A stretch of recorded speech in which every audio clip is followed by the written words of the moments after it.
Egameni lika Allah onomusa onesihawu.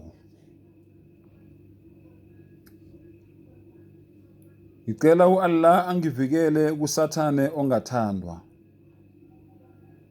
Bafowethu nodadewethu iAfrika yonkana. Munye umlayezo esiwulethile thina singamaMuslim noma singamaSulumane. Umlayezo olethwa umdali weinto zonke.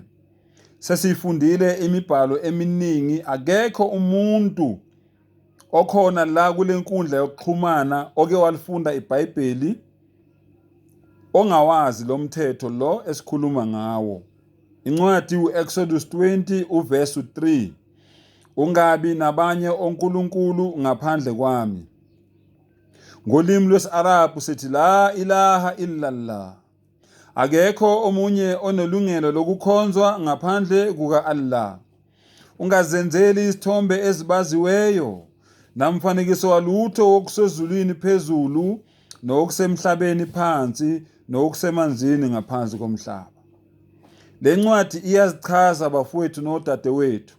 Asinalo ilungelo lokukhonza noma yini ekhona esezulwini ngoba iyini indalo kaNkulunkulu. Asinalo ilungelo lokukhonza noma yini ekhona emhlabeni ngoba iyini indalo kaNkulunkulu.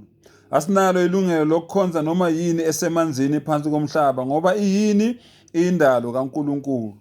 Nalabo bantu labo abakhonza amadlozi, lawo madlozi layo amadimoni layo ayindalo kaNkulunkulu.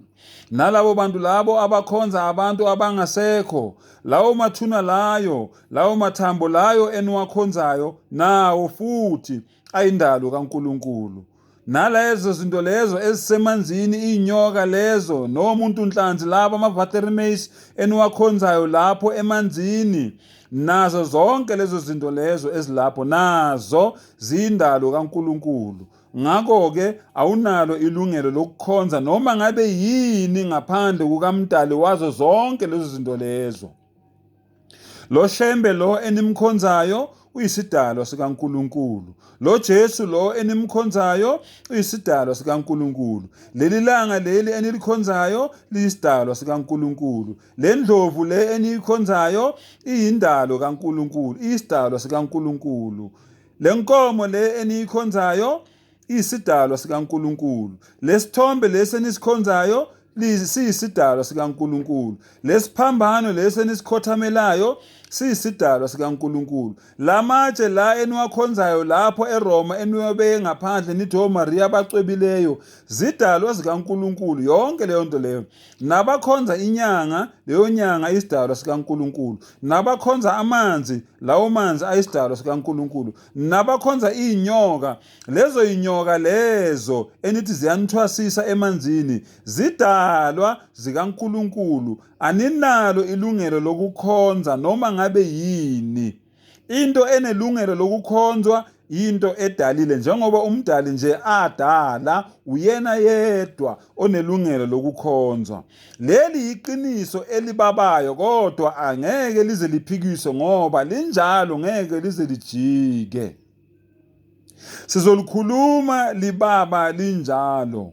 Wena olizwayo bese uyalilandela, good for you. Wena olizwayo bese uyaqhubeka nokwenza okwezinkanuko zakho, bad for you. Ngoba mawufika ethuneni, funda kuLuka 16 verse 19 wehle nayo uzobona ukuthi abantu abangalaleli kwenzakalani kubo uma ngabe befika ethuneni.